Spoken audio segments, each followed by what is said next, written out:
I'm Akia. I'm Ashley. And we're sisters addicted to Asian dramas and music. We don't talk anymore. We don't talk anymore. We don't talk anymore like we used to. Hi, everybody. It's been a while. It has been a while. Again. We fully intended to be back a whole lot sooner than this again. Right. But one, we didn't have any dramas to talk about, and that's what we kind of figured out exactly how we want our podcast to kind of go from now on, because we kind of started it randomly when we did and really didn't have a fully set plan of how we wanted everything to go. Right. And then because of our different work schedules and everything, we went into holiday season, because the last time we posted was like right before holiday season started. Right. So that kind of hindered us from going back into this. Mm-hmm. So, but we're back. Back. A lot has happened since we last did a podcast as well. A lot. Yeah, a lot has happened. You're right. So much. In K-pop world, in drama world, everything. A lot has happened. But we are back with a weekly review of a new drama. Right. So it is called Radio Romance, and we'll be talking about that in a little bit in a second. But we'll be doing a different format, how we used to do the podcast, how we used to do everything, music reviews, drama stuff, all of that in one. And it kind of ended up being sometimes almost 2 hours long. Right. So we decided to cut it down. And the way we're going to cut it down is one part of the podcast, or one podcast will be just about the dramas. And then another podcast will be just about the K-pop or the music. Right. Altogether. So you're not listening to, 2 hours or an hour and a half of a podcast. Right. So if you're here mainly for music reviews, you can just listen to the music part of the podcast, which will be separate videos from the drama stuff.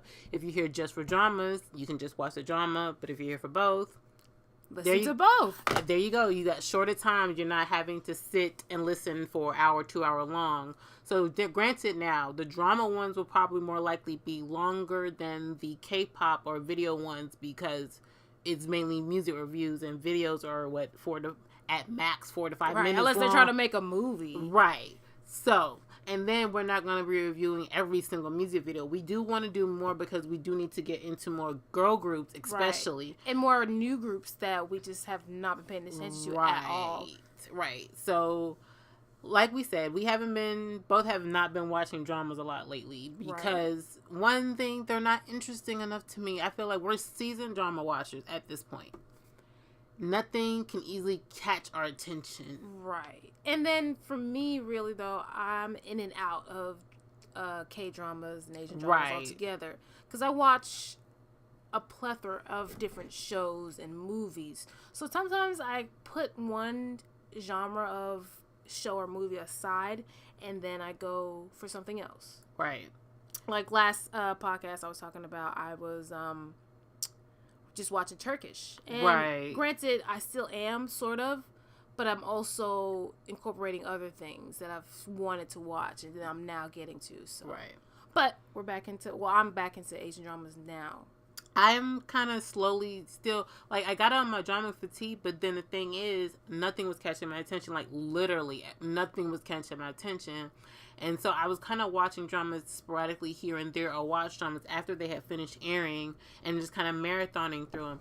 And it kind of took me back in a sense to the old feel of how it was when I initially got into watching K-dramas, where I would just mainly watching dramas that had already aired, watching them at my own pace and getting through them and fully, getting into the characters and the story of it, instead of kind of watching so many at one time.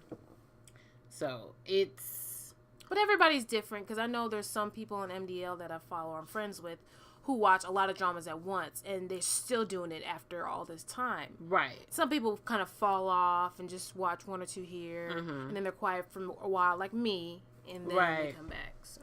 Right. I mean, because I feel like I was still watching dramas, but not as heavily as I was, say, 2 years ago around this time, where I had almost a drama to watch per day. Every 2 days I had a different drama I was watching. But now it's kind of to the point where I may have two watching at one time, or I may just be watching just one. And with that one, I'm kind of putting off episodes, so I'm not fully catching up. Right. But I'm ready to, like I said, I'm ready for more stuff to catch my attention, but then I feel like I'm being so nitpicky at this point. I think that's limiting me from starting a lot of other dramas. Well, I mean, we should, after a while, you want to just watch one to watch one. You want to make sure that it's something that you haven't seen before. Something, refreshing, of course. So, refreshing, and then maybe you want to see some new faces, or you want to see some old faces that you haven't seen in a while. Right. And these new people aren't really bringing you in that much. Right. And so, I feel like a lot of these dramas, I'm like, been there, done that, watched that, seen that, it was okay, or it was so good, I don't want to watch that type of story again. You know what I mean? Because can they do it like them? True. So, I think that's my main problem. Yeah. Is just finding a drama that I actually want to watch. Like, there's ones like, oh, that sounds cool, but will I press play? Right. Because I was talking about somebody this weekend. They were like, oh, that outfit's cute, or those shoes are cute. And I was just like, yeah, that is. But I wouldn't wear it. Right. It was like, you never said that? She was like, no. What? You don't see something that you like, or you like something you see is nice, or it sounds nice, or it looks nice. You know what I mean? And you're just like, oh, that's nice, or that's good, or it's pretty, whatever. Right. But you don't wear it, or you wouldn't wear it, you would watch it. Right. I feel like that. There's plenty of things like that where I'm like, that's cute. It's not me. I wouldn't do it, but it's cute though. Right. Like, it's not for me. It's definitely for you. You pull it off. You work it. I wouldn't feel myself confident enough to pull that off. To be like rocking. Some people like, I can rock anything. Can you though? Can you? Right. Some people naturally have that confidence to pull all of that off, but not everybody doesn't. And it doesn't necessarily mean that you, I guess, don't have confidence. It's just certain outfits or certain things. Right. Only certain people with a certain level of confidence can pull off. Right. And some dramas, some people are just like, this is not my flavor. It sounds interesting, but I'm pretty sure I wouldn't enjoy as much as somebody else who likes this genre or something a little bit more. So yeah. But since we are both back into Dramaland, I guess now we can officially talk about Radio Romance. Right. So Radio Romance stars Kim So-hoon and Yoon Do-jun, right? If I'm correct. I can't remember if I said his name correctly. I always get 2 names. It's not Yoon Do-jun. Right. It's Lord, trying to correctly say Lee Jun. You Do June. You said it. What he said it was sounded weird though. Right. And Kim So-hoon as the leads. It also has Yoon Park, which was in What Happened to My Family, and I also saw him in. He was in a doctor drama as well. And a couple other things. He's kind of usually played the antagonist in other dramas that I've seen him in. And it also has Yura from Girls' Day. Every day is Girls' Day. You're supposed to say different. I'm supposed to say one part. Then you say every day is Girls' Day. We're supposed to say it together. Anyway, we'll get it down pat by next time. But yeah, was quite excited for this drama. But I knew from the jump that I was going to have apprehensions for it because of Kim So-hoon being the lead. Yeah. I knew from the jump, the first thing I saw about it was, oh my gosh, she is young. Why is the lead so much older than her? And I'm just wait a minute. He's not. He's right. And I'm like, y'all are forgetting that she is no longer considered a child actress at this point. She is very much considered an adult star. Yeah, maybe because people seen her as the younger version of somebody for so long. Right. And I honestly, going into this, was like, oh Lord, how many episodes is it going to take me to get used to her playing an adult character? Yeah. It didn't take me, but it didn't. She works it. She works. Right. You can tell she's still young and fresh, but she's just, I don't know. Right. From the first episode, I didn't see child actress Kim So-hoon. Yeah. I saw an adult actress playing her role. But that means that she's just that good of an actress. Because before she'd be like teenage angst and wow. But, now she's like... Right. I don't know. A working woman who's, And I'm so proud of her for this because I feel like this kind of puts some of the naysayers down for them talking about the age gap or this and that. And yes, there's an age gap. He's still in his 20s, though, guys. These type of relationships technically can happen in real life. Right. If you wouldn't see something like that on like Instagram any social media be like, ew. Right, because they're cute together. Right, they're adults. It's just because we know the age and people are still viewing her as the child star and not as an adult person. She is 20 by Korean age. That still means I believe she's legal in just about right, every country. Right, at this point, she's still legal regardless. Yeah. Guys. I mean, yes, some people don't like the so much older beyond maybe 2 years max relationship because then it's like, oh, ew, he's so old type of thing, but that's your personal preference. Right. Don't push you. That's right. They don't make it nasty and sound pedophilish when it's not because they're adults. Right. Their thoughts and their ideals on other people. Like, that's gross. No, it's gross. No, I think it's okay. Right. It's okay for me to feel that way. Thank you. But yeah, I'm liking her character so far. It's very cliche, typical female lead, underdog type of character. But I don't know. I feel like Kim Sun-ho always finds a way to put a spunk in her character. Yeah. And I like that I know that she can play slightly bitchy or I guess strong type females and play right, because wasn't she like the crazy sister in Rooftop Prince? Right. The younger version, of course. Right, and she could tell, I was like, oh no. We was like, she's crazy. But then we saw like the flashbacks, like, no, she's big crazy. Right. She been crazy from when she was young. Right, and you didn't watch School 2015. I did. And in that she plays twins. And one is kind of meek and mild. The other one's a little bit stronger. We don't see the stronger one only in the beginning and the very end. But just even in those few scenes where she had to kind of play up being almost like the queen bitch type character. Yeah. I'm like, girl, you need to play these more often because you rocked that. Yeah. So I'm ready for this. Granted, I don't know if her character in this necessarily will have to pull out that type of oomph. I feel like she has, though, because she doesn't take shit. Like, true.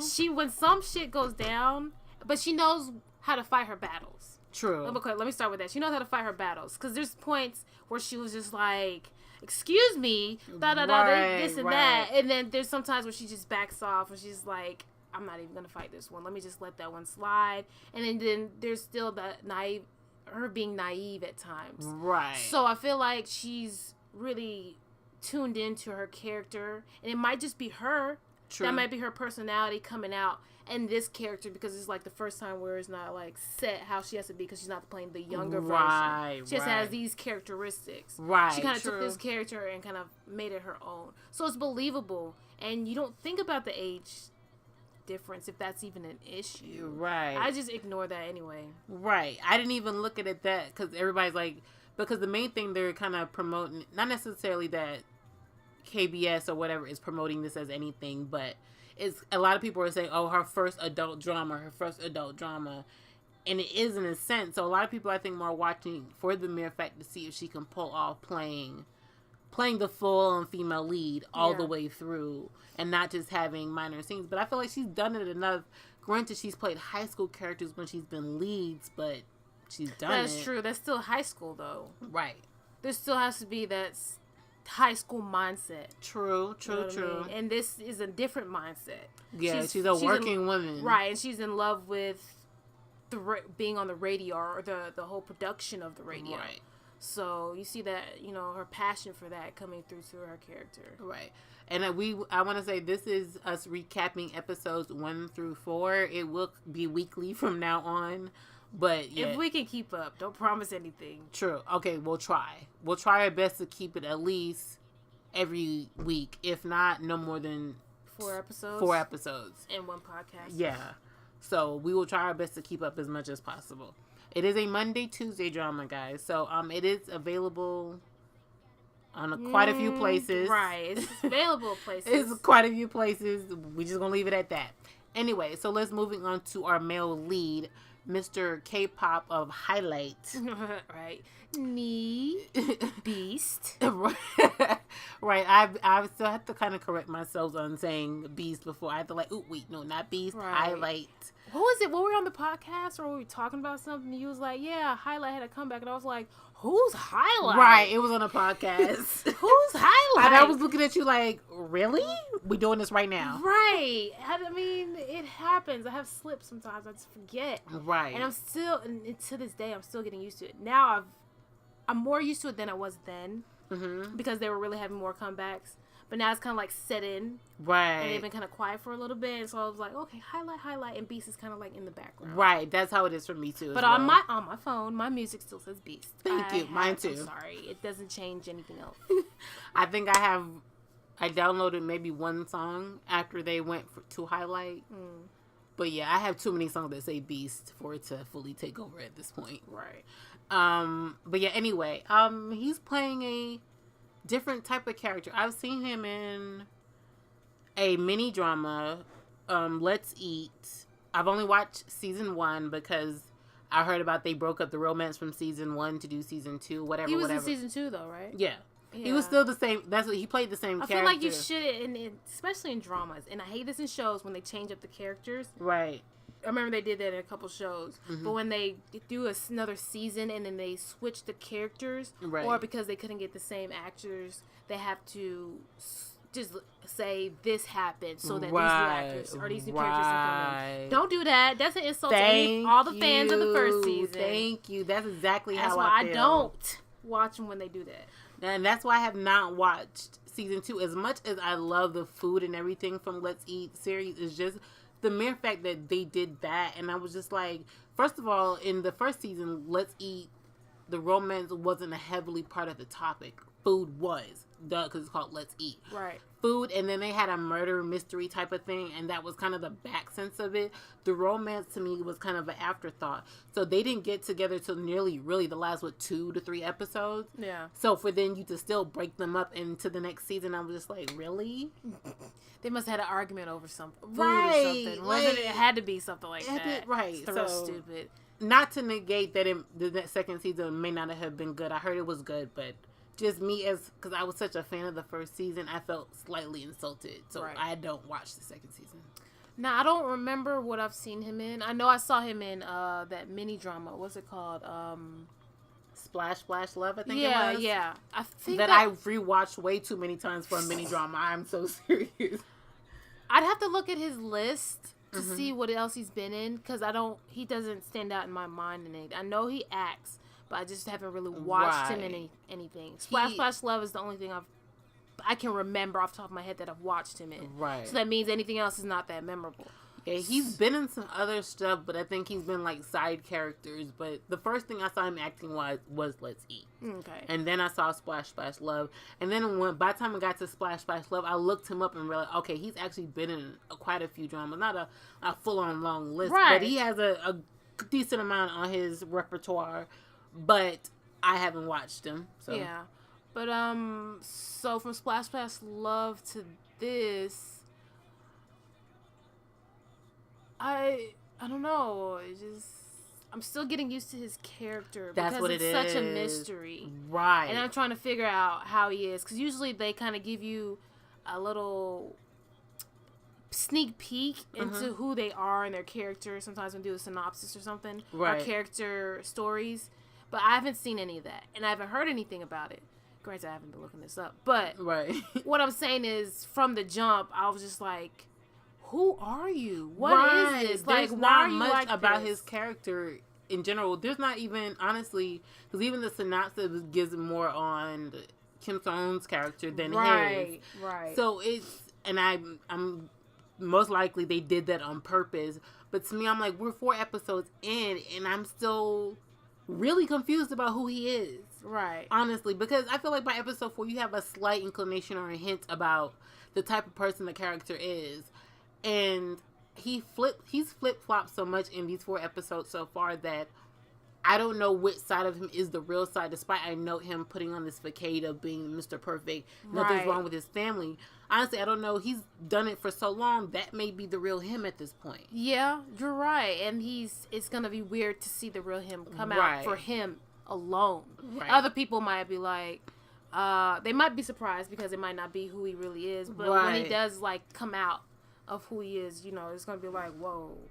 Like when you catch yourself with slipping with something. Right. Like, oh, I didn't mean to say that. Or was that me? Right. So, first episode, happened in the first episode? The first episode is when she was dealing with her old radio right, DJ right. host. That was the guy from Block B. Block B. Right. So I'm guessing he's a cameo. I doubt we'll see him again because of how his character had his send off. Right. It was clearly a cameo-esque type of way. But he was a flaky K-pop star in the drama, right, who couldn't keep his contract deal. Shoot, I think even his manager was saying that his company was getting ready to drop him because he was all over the place, if I remember correctly. And so she's fighting to deal with that, and she needs a DJ for her show because at this point she's fired after he leaves, she's fired, and then that crazy guy what does she call him? She calls him PD Nim. Teacher? Oh, she does. Okay, she didn't. No, she calls the older guy the teacher. Yeah. Teacher Nim. But he comes in and they're all just hiding from him. All the writers are hiding from him as he's walking around, and they're scared of him. They're scared of him. They're just scared to work with him. And this is Yoon Park. Sorry, guys. They're scared to work with him. So I was just like, who's this guy? I was like, oh, he's second lead because he's kind of had more. I'm thinking he's second lead at this point, at least by episode 4. Right, the way episode 4 ended. Right, but for the first episode, I think, oh, okay, maybe he's going to be the boss, the guy who kind of brings her into the main reason that she's going to be DJing. Right. Writing and blah, blah, blah. And he is in a sense. Right. But I didn't realize he was going to be also the second lead. Right. Well, at least that's the vibe we got with the way episode 4 right, because sometimes they'll have somebody who's just, like, important in the story, but there's no romance there. So it's not connected. Right. And honestly, for the first 3 episodes, I wasn't really feeling any vibe other than him being her mentor. Right. But in episode 4, there was too many hints of the possibility that it may not be just a mentor-mentee relationship for him. But what's confusing with this drama since the first episode is the romance. Right. And we know, like, because it's obviously called radio romance. Right. But we know there's going to be a romance, but I didn't realize it was going to go that fast. And so by episode 4, I'm thinking, damn, I feel like this is going really fast. Yeah. Not just the romance, but the story in a sense. I was just like, damn, are we there already? But it did move fast, but I feel like the first 4 episodes still was a lot of setup because we didn't even get into him actually doing the radio show till episode 4. You're right. That's true. But I don't know. I feel what you're saying, Maybe I was expecting more of a build-up for it. True. And not that I want it, because they'd probably been dragged out a little bit more. And then there'd probably been people complaining, oh, this is going slow, there's nothing happened. And maybe it's probably, that's why you said it was probably 16 episodes. Mm-hmm. So that I was thinking 16 episodes. Episode 4, yeah, we gotta, like, move this along. Right, we gotta hit a mark at least by episode 4. Right, but the thing is, though, is that our male lead, I feel like he's been in love with the female lead from episode 1. Right, he has. And that's what everything's pointing to. And we have so fucking fused. Yes. Because, I mean, we got flashbacks. It was like, oh, okay, so he met her somewhere in the past. But the thing is, she has no idea who he is. Right. Other than beyond his public persona. But also, he started staring at her like, I was like, whoa, he like her? Because he was worried about her from the jump, but it says one thing, but he does another. And that's before we got flashbacks. Right, at the end of episode 1, right, he's doing this whole staring thing, and it's not like, oh, she's in danger type of stare, he's scared, he just met her type of thing. No, this is like, I'm in love with her type of thing, and she's really doing this for me, but she doesn't seem to remember me type of, like, he was doing that type of stare to me. Yeah. I felt like at the end of episode 1. And then when episode 2 started, it's like, okay, he's still staring. Yeah. He's still staring. But he was waiting for her to come out the water, because he wasn't sure she was coming up, but then she came up, he looked relieved. Right. But then he was staring at her. The relief after that. Yeah. And I'm like, that's more so, you know her on a deeper level, but she has no idea. But you could take it more than one way, though. You could take 2 ways. So either that way that you thought, or it'd have been like, he's worried and now he's thinking, oh, she's actually, looking at her, trying to look at her a different light because she's, what's the word? She's doing a lot. She works hard, I guess you could say. He's really trying to get this. She's passionate. Right. But, then she was doing that to get him. But the thing is, he was talking so bad to her. It's like, why are you in my face? Right. Please stop coming around me. Stop asking me. That's what kills me. And I was the way, like, damn, why we gotta be a jerk like that? Right. His words are like knives, but his eyes say hearts. Yeah. But his words are knives, and she doesn't see the hearts though. She never sees when he's looking at her. No. Oh, you know. But everybody else sees it. Right. And viewers see it, and the people around them see it because every time she's mentioned, his people get excited. The right. doctor guy. The doctor gets excited, and he's just smiling and cheesing along. At first, the PD seemed like he was like, okay, I find this is a way. Okay, was that episode 2? At the end of episode 2 when they met up? Yeah. Or no, in episode 3. Oh, okay. When they had the meeting at the place. Okay. Yeah. But yeah, I don't know how to explain it. He sees it too. Because initially we were like, when 4 starts and they're having the meeting, you could tell that he notices that whenever he touches Grim, he notices how his eyes shift to where his hands right. like, why are you touching her? So I feel like it's like a guy intuition or a guy right. understanding. So he but she's clueless. But I felt like he was using that as a way to egg him on, to ant him up. But then, like we said, by the end of episode 4, we realized this is not. He may be pushing stuff a little bit more for a different reason. Like, he may be pushing her to get him because he wants her to succeed because he likes her. Yeah. Because at first it was like, yeah, he wants her to see because he's our mentor type of thing. But right. the way 4 was leading me, like, he might want her to see partially because he likes her. But that was also confusing too, though. In the beginning, it was from episode 1 or 2 when he was just like, "I want you to be my main writer, 1. but I want you. It has to be, you know, this guy, whatever his name is. Like, I'm not good with names and dramas. Right, so I don't learn them to the end. But so he was like, it has to be this person, this actor or K-pop, whatever right. he is, actor. He's an actor. Yeah. Here. And so I was just thinking, okay. But then when she couldn't get him at first, she was like, can we just pick somebody else? He's like, no, it has to be. If you want to be the main one, it has to be him. So I'm just thinking, why? And then he goads him until I'm like, okay, so you see that he kind of has a thing for her. Right. But then by episode 4, you kind of have a thing for her. Right. What? And I know we're not supposed to cue on everything. And some people are like, oh, this is so predictable. I don't think this one's predictable. No, because this is one that I don't feel is predictable. It's cliche in ways, yes. Yes, but where the story's heading, I don't know. Right, and the connections. Right, because clearly everybody's connected, because we get flashbacks eventually that showing that the lead, at least from his standpoint, knows who she is. Right. In all the flashbacks so far, she hasn't noticed him or even seen him. Right. Or if she's seen him, it hasn't registered to say, I know him, I've seen him before. Right. He's just another person on the street. So it's like, we're only episode 4, so who knows, we may get flashbacks later where she finally recognizes, oh, I've seen him before. But if it comes down to the fact where she doesn't really know him, period, right, I'm be like, bro, what you get mad about? Because that's another thing. I felt like he's been snapping at her from the jump because he is like, I know who you are, but you don't seem to recognize me type of thing. Yeah. Because when the elevator with the K-pop star in episode 1, he helped her because the star was like leaning on her and all on her chest. Right. On her chest. And he kind of just like moved him away. And she was like, thank you. But then he said some shade to her afterwards. Right. She was thinking back on it, episode 4. She was like, no, I just won't. I mean, I'll just act like that didn't happen. Right. Let's not even talk about that. it. Right. That never happened. So that's why I was like, and he does that for the next 3 episodes consistently. Right. He gets a little bit nicer when they have their little Iba El. Oh yeah. So he gets nicer then, but then after that, he betrays her in a sense. Right.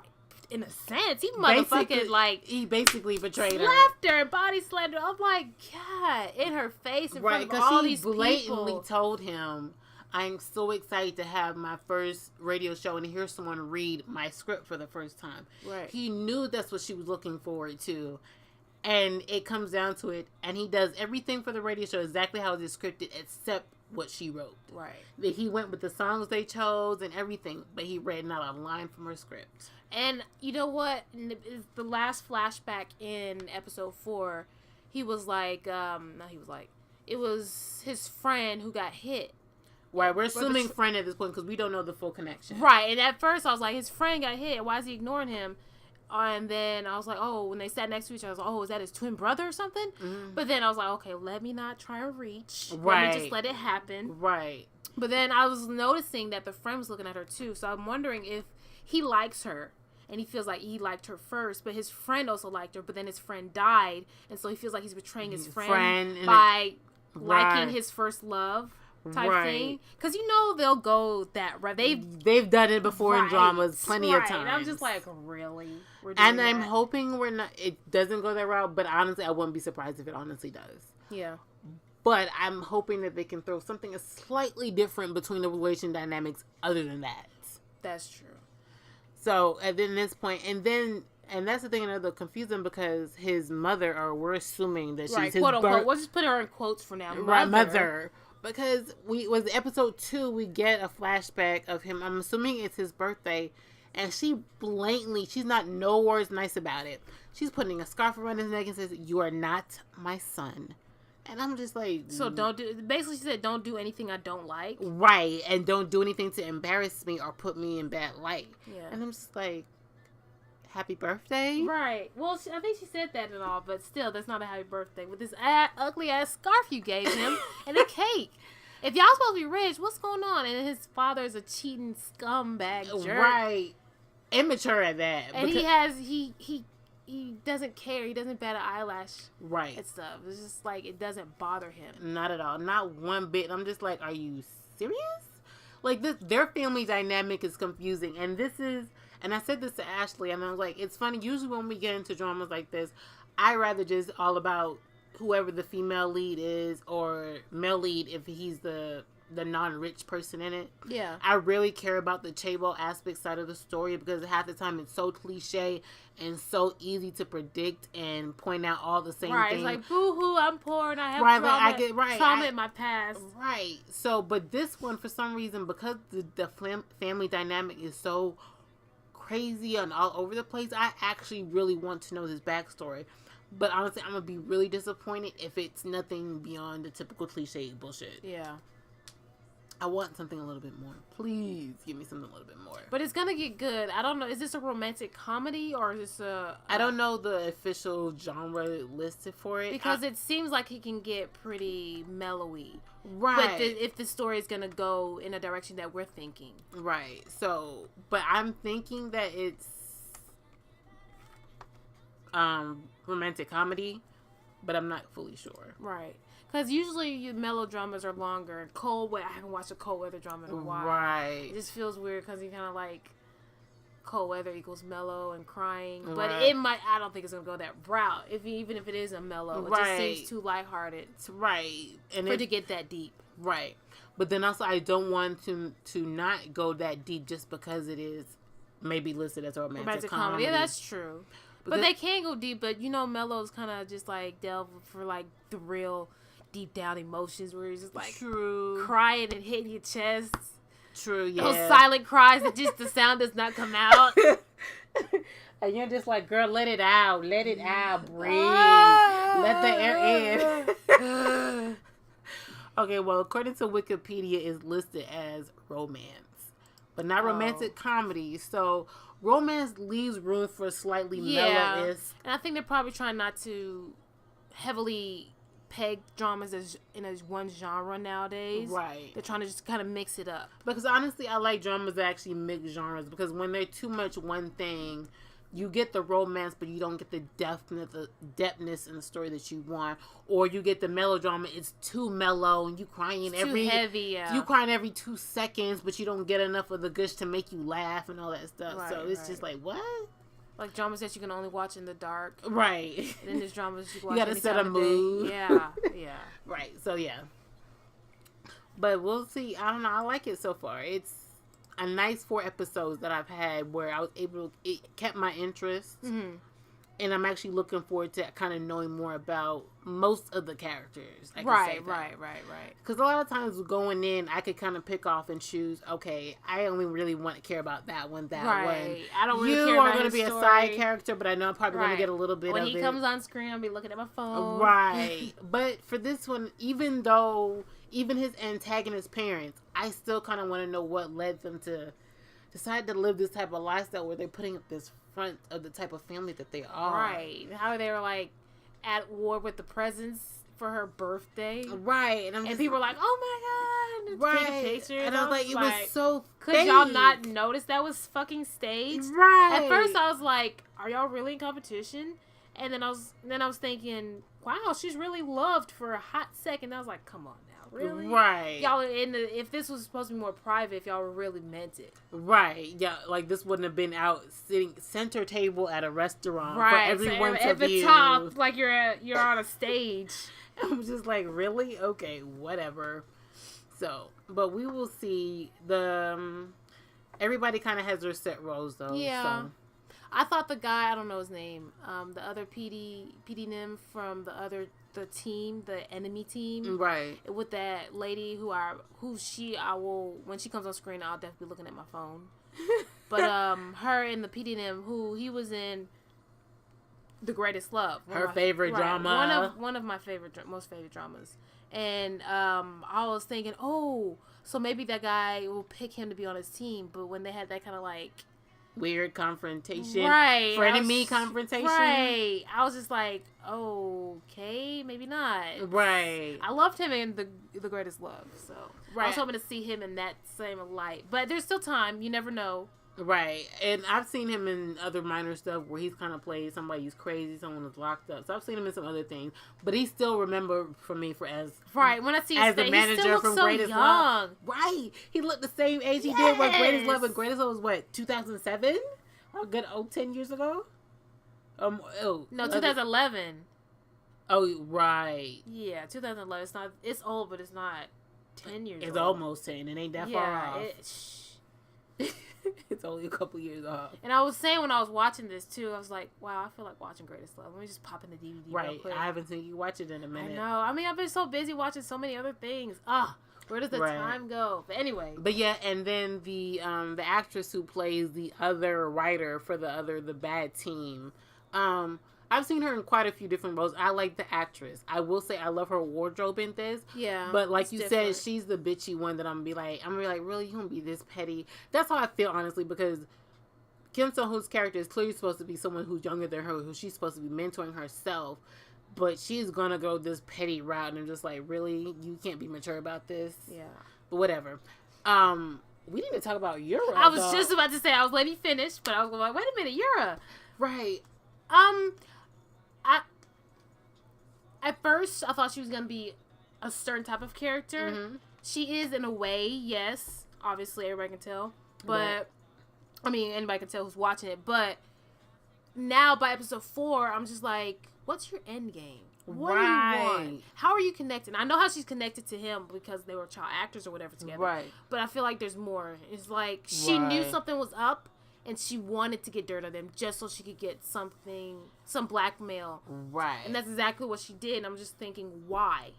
Because they only meet up, her and the male lead meet up once. And I think that's still not even to episode 4. Right. What's the episode? Yeah. And they were in a passing and then they just have a conversation. Right. And it doesn't seem like, and she doesn't seem like an ex that's pining to get his attention back. And that's what I thought she was going to be. Like, not an ex necessarily, or a girl who liked him and was like, he's mine. Right. She doesn't seem like that. She seemed like she just wants to use him. Right. For something. Just use him. Right. So I'm like, okay, at least we know she may be a hindrance to the romance because of what she wants in her end game, but it's not because of her feelings. Right.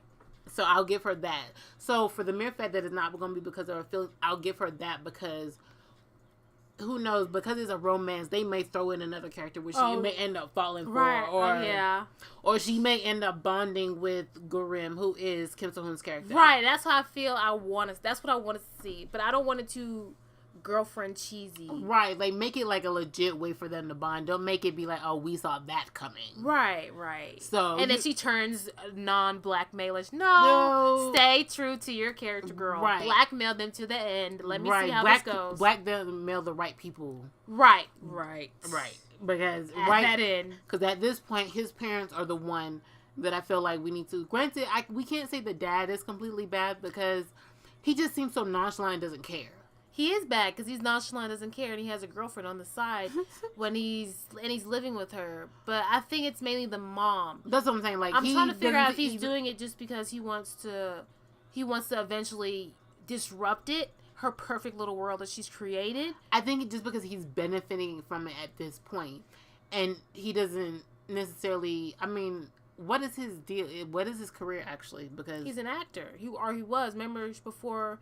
When his birthday, I think the mom was like, he's away filming or something like that. Okay. That's what I was trying to remember. Okay. Right, he has a famous family. Okay, so it's just like, he doesn't necessarily, I feel like he may not necessarily need the money or either. He probably has his own set of money, like I said. Right. So he may be just doing this just because to keep up the pretenses of stuff. But I don't feel like he seemed to, like, he's not harmed either way this goes. Right. Like, he's not going to be running around if something happens. It's her. Right. And she's trying to keep her stock up and her picture perfect family. If he steps out, if the male lead steps out of line, she's the one that's initially like, okay, we reining it in, yeah. Right. And while the dad's off just like, gallivanting. Right. He's like, I don't give a shit. Right. So it'll be nice to see Yura's character really take down the mom, and I feel like that's initially what she is in a sense aiming for. Right. But I feel like, what is your specific reason why you're going after them? Right. So either it's maybe blackmail, something happened in the past, and she's getting back at them, or maybe she became like a D-list celebrity and she's trying to get back up there. Right. Or maybe they may be the reason why she's not where she's supposed to be. Yeah, that could be it. So, combination. Right. So we will see how it plays out. We're only 4 episodes out of 16. And like we said, a lot of stories happening with each episode. So next week we might have a completely different thought on these characters. Right, that's true. So, but oh, and then the ending. I want to talk about the ending real quick. Okay. When she 4? When she approached him, and I felt like she wanted to like cuss him out and like yell at him, pull his hair. You know how they have those instances where they like have a fight or something and it's really just in their mind. I thought it was gonna get something like, but it wasn't. She was just like, wow, and she didn't even say it, but basically, her emotions wanted to scream at him, fuck you, I can't believe you just ruined the first show I'm supposed to be a writer of and you ignored me completely. Right. And she was just, but she was like genuinely like, I thought we got close, and I thought we had an understanding. But I see that's not it. But then, she walks away, and then the guy comes in. Hold on, wait. Before you get to that, because I know you're going to the next thing. Because I was like, she was kind of just basically, I felt like she had that look on her face like, you couldn't even give me the decency of a simple respect. Right, that or responding and saying, hey, I don't like this, I'm going to go with my own script, so she can know. You totally blackballed her there. Right, like you didn't even give her a chance to even try to make it a better script for you. You didn't tell her, oh no, this was bad, or I'm not even doing that, oh no, you need to completely rewrite this. You just came up to that day of the show and didn't even say to her, even before you started recording, hey, I'm doing a different show. From the second you got there and saw her face, you had that look on your face like, I'm about to fuck her over, and you did it. And I think he regretted it after. But he still didn't say anything to her. But he still didn't say anything. So it's as if he's trying to push her away. He felt them getting closer, but then he's pushing her away. And that's another reason why I was like, wow, I feel like this is going super fast. Right. How are you pushing her away already? Right. Because I feel like his feelings are, like we said, are so there. Episodes ahead from the jump. From episode 1, his feelings were already probably episode 6, 7-ish. Right. And we as viewers, pump the brakes. Right. Going too fast. And we as viewers are trying to catch up. But the because initially at first I was so confused, like, how is he there already? But the flashbacks do help, but I'm still confused as how, because at this point they haven't had any legit conversations for his feelings to be on episode level 6. Yes. And it's only episode 4. So I wonder if he's still, is he still pining after her from when they were teens? That she doesn't know, but he doesn't know you. Right. And then when she's talking about, I remember you back 2 years ago when you tripped me at such and such place. Right, that's the most recent instance. Sir, are you really being that petty? Right, because I'm like, if they show the flashback, and like I said, it's to the point where she has no conversation with him, then I'm gonna be like, he was petty for no reason. Right. Because she doesn't even have if y'all didn't have no conversation, clearly she's not gonna remember you, boo-boo. Last name Petty. Right. But yeah, the way episode 4 ended, yeah. She's walking off and going, and the PD is like, okay, let's go out. Let's have a drink together. She's like, no, I don't feel like it. I feel like being alone. He's like, get in the car. Right. She's like, okay, I'll get in. Got it. She's about to get in. Whoop, whoop, whoop. Wham. He come and slam the door. And I'm like, wait a minute, hold up, sir. What you doing? What? Hold on, cut. Don't slam my door like that. Because I'm like, is he serious? And he just looks at her, and I'm just like, why are you being protective of her? For what? So I don't know if he's going to either say, don't go with him, or why are you going with him, like, or where you're going. Or is he going to be like mad at her because she's mad at him for not doing it? I'm just like, right. So it's like, where are you going to end with this, sir? Because you have no right at this point. Right. And then you snubbed her, right. and the PD is already pissed at you. How dare you approach us like this? We're about to go drown our swords in alcohol because of you. Right. But now you want to come at us? Like, really? So I'm like real confused. And that's the thing though. He always acts so nonchalant, he doesn't care until another guy's in the picture around her, and then he can't help himself but to react. But my thing is, you can't treat her like that and then expect her not to go be in another guy's arms. Because, brother, if she knew your feelings, she'd be like, this is whiplash. I can't do this. You can't be nice to me 1 second and then mean to me the next, and then expect me to stay. Because, bruh, you right now, I got whiplash for these 4 episodes. I mean, at first I was like, oh, this drama's going to be so cliche. It's not going to be that great. Right. But it's grown to be better than I thought. Right. And so we've got a lot to get through, at least story-wise, to see where everything is headed. And our characters. So I guess I'm excited about, next week. Right. I'm looking forward to it. So we will see what happens next Monday and Tuesday. So, yeah, we will go ahead and end the podcast here, guys. So, like we said, we will do it from now on separately, where we'll do music in a separate one and dramas in another one. So, in the next podcast, we'll probably, when we get some more music, we'll do all our music topics. Right, of course. I mean, and then the one after that, or whatever, it will depend on how we do it, because we may record in the same day, we may record separate days, depending, as we go on. Anyway. The next one we also talk about episode 5 and 6 of Radio Romance and whatever dramas we finished since the last podcast. So started or almost finished and haven't quite finished. Oh yeah, she has. I keep adding to my list. Okay, I'm gonna finish them. I promise. Yeah, I've only finished maybe 2 or 3 since the last podcast. So yeah, it's not a lot, but yeah, I did want to talk about them. But this podcast has gone a little bit longer because of us discussing Radio Romance. So, until the next time, guys. See ya. Bye.